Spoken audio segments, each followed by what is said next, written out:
Hey, what's up guys, Bajheera here. So for this video, I'm going to be taking you guys through a bit of a volume deadlift workout that I did. And this one looks a lot like my deadlift workout that I did most recently, except for this time I think I actually went not quite as heavy at the end of it all, but we did a little bit more sets at the 365 range. So all in all, pretty good workout, and I finally got this one recorded. We've been doing daily gym streams pretty much on my Twitch channel. Been having a lot of fun with the IRL streams, so if you guys got a hankering for some more gym content, make sure you guys keep an eye on my Twitch channel near the middle of the day, and definitely my Twitter as well, because I usually let you guys know when I'm swapping over to the gym stream as well. But we've been having a lot of fun there, but I definitely want to keep the gym content rolling here on YouTube for you guys as well, so let's get down to it. So right now, I'm working with 275. This is kind of like the last few warm-up sets, and I'm going to show you pretty much as many sets as I can. I think my camera kind of got fuzzy on some of the sets, so I'm not going to show you everything, but basically the plan for this workout was to get warmed up and then do like a 6x6 with 315 and then a 5x5 with 365, and that was going to be the bulk of my workout. I didn't do very many sets lower than, you know, sets of 5 reps, but, you know, as we progressed through the workout, it was definitely plenty. I feel like my deadlifts recently have been coming along in terms of the amount of weight that I'm moving, but my hips and my lower back have been feeling tight. I'm not sure if I need a new chair, or if I need to stretch differently or stretch more, but all in all, I've just been feeling a little bit tight, and that's been affecting my lifting just a little bit, just in the fact that I don't always feel the best. I think my performance actually seems to be somewhat unchanged, but I think it also kind of affects whether or not I want to really reach for heavier weight if things are feeling like just a little bit creaky.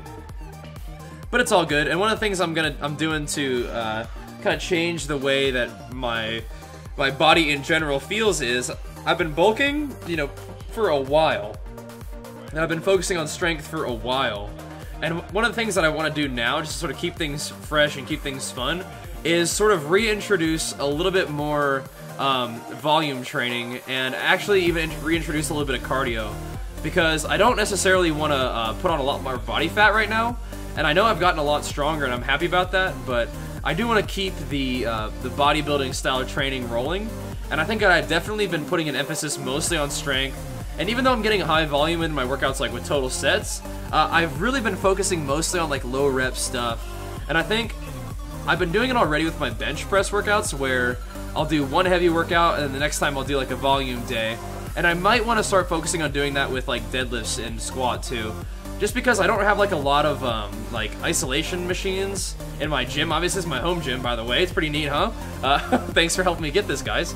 But I think what I want to do is maybe just incorporate more volume on my squats and things like that, because I want to maintain some level of like athleticism and some level of general fitness, and want to keep getting bigger as well as stronger. So I think the powerlifting definitely is helping me get stronger and maybe grow a little bit, but just my background of liking to train with fairly high volume is something I want to continue. And the inclusion of cardio is partially just, you know, partially for my physique. I don't want to get too much more body fat. I'd like to maybe lean up just a little bit, not a full-on diet, but maybe just hit maintenance with my calories, introduce cardio just to sort of stay in good shape.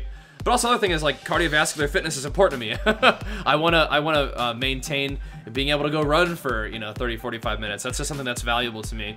As well as I'm actually gonna be including some kind of like not super intense HIIT stuff, but for example, in the middle of my run, you know, sometimes I'll do some like some sprints and some agility training, just sort of keep just in good shape and get my heart rate up a little bit higher while I'm doing a cardio kind of thing. Because my heart rate definitely gets up pretty high doing squats and deadlifts and things like that, but it's different when you're running and whatever. So, and if you guys know about me, running has been a big part of my athletic background, you know, being literally a rank 1 distance runner in high school and college. That was a lot of fun, and you know, running is just part of my life, and I every once in a while definitely like to include running in my programming. And I think now's a good time, just being attentive to the way I want to, like, that's the part, kind of one of the good things about me training the way I do, is that I get to be attentive to what I want to do. So strength training has been a blast. I still want to keep pushing forward with strength training, but I feel like my my very intense focus on just raw strength training in general, you know, has been good. But I want to get a little bit more volume in there. I want to get a little bit more cardio in there, and just help things stay balanced.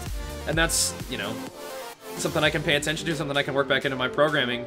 Same thing with my diet, you know, if I feel like 4,500 calories is beginning to put a little bit more body fat on me than I want to, it's really easy to just scale those calories back to about 3,500 and introduce cardio and introduce a little bit more volume, and I bet I will lean up without losing too much strength, which is cool, because 4,500 for me, I can eat it for sure, but I definitely have to be mindful about putting in enough meals and getting in sometimes even meals late in the day. And 3,500 for me is pretty comfortable. I feel like that's pretty close to maintenance and maybe even like a small surplus. But if I include cardio, I feel like that surplus gets real small. So I think if I continue to train the way I've been training, introduce a little bit more volume in my training in general, I'll probably get a little bit of that muscle growth as well, which is what I'm looking for. By the way, you're checking out them fresh kicks. Those are some lifting shoes that I've been trying out from Nordic Lifting. I'll give you guys a more in-depth review a little bit later on down the line, because this is the first I've actually lifted in them, and I don't want to get too hasty to make a review about it. But honestly, my first impressions are they're really good. I haven't lifted with a shoe with a little bit of a heel in it before. I've been doing most of my lifting in like wrestling shoes, and then I've been lifting in some Chucks.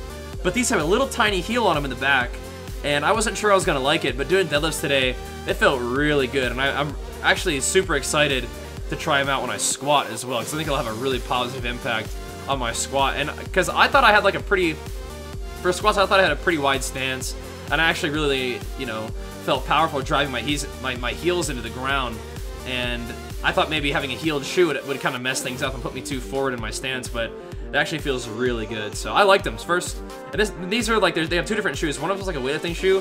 One of them's like a power lifting shoe, like an Olympic lifting shoe. And this is the one with less of a heel on it, just like a normal weightlifting shoe. Because, like I said, I haven't used a heeled shoe in a while, so I didn't want to get like an extreme heel first off. But first off, my impressions of this shoe are good. So like I said, I'll make a review video for you guys later on. But want to just kind of call attention to those, because new shoes, some people might be curious, and I like them. They're from Nordic Lifting. And by the way, my wrist wraps and my knee sleeves and elbow sleeves, all those are from Nordic Lifting, and I got the little chalk ball as well. So they provided me with some fun stuff to review in the past, and so it's been cool. So just a little shout out to them in the video for sure.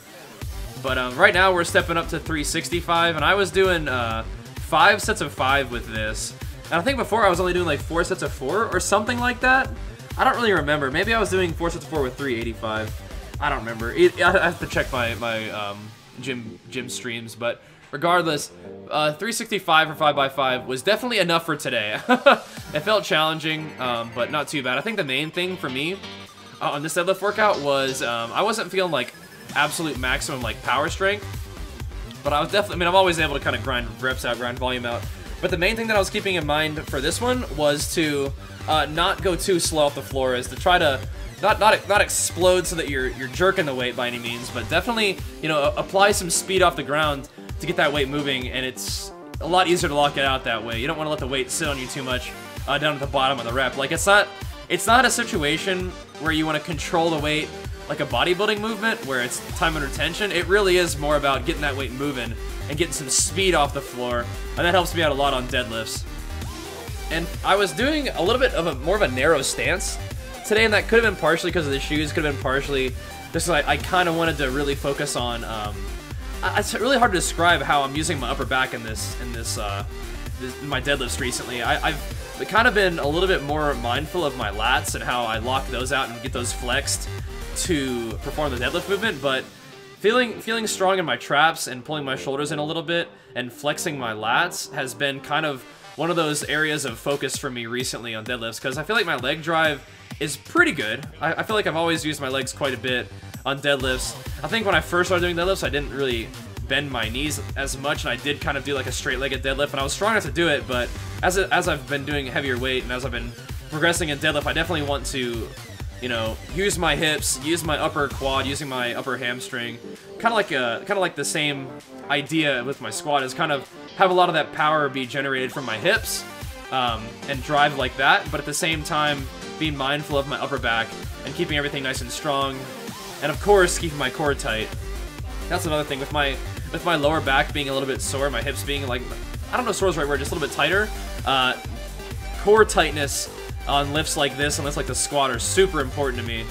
But I feel like my core has been pretty strong for a while. it definitely can always use work, but even while I'm wearing a belt for my heavier squats and deadlifts, the core tightness and having my lower back be in a position where it's protected but I can still make use of it is really, really important, because as you start lifting with heavier weights, you know, your body is being put under more pressure, and you need to be mindful of that. I will say something interesting though. I feel like my lower back muscles, like the big muscles on the side there, are actually getting stronger from doing deadlifts. I can actually like feel them and flex them differently than I could before. That's kind of a fun thing, you know.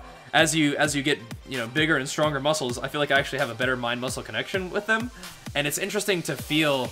I think they're called spinal erectors down in there in the lower part of your back. I actually can feel those in a way that I haven't been able to feel them before. So I think the heavy squats and the heavy deadlifts are helping my core strength and my lower back strength as well. Even though, you know, for whatever reason things are feeling a little bit strange in my hip flexors from sitting down so much, I guess. But like I said, new chair is good. Getting a little bit more cardio, getting a little bit more variety in terms of my movements is going to help. But all in all, training's going well. I'm having fun. Looking forward to maybe just leaning up just a little bit, including more volume, including some cardio, but we'll keep you guys posted as that journey progresses. Either way, thank you guys for watching. Hope you enjoyed, and we'll see you guys next time. Peace!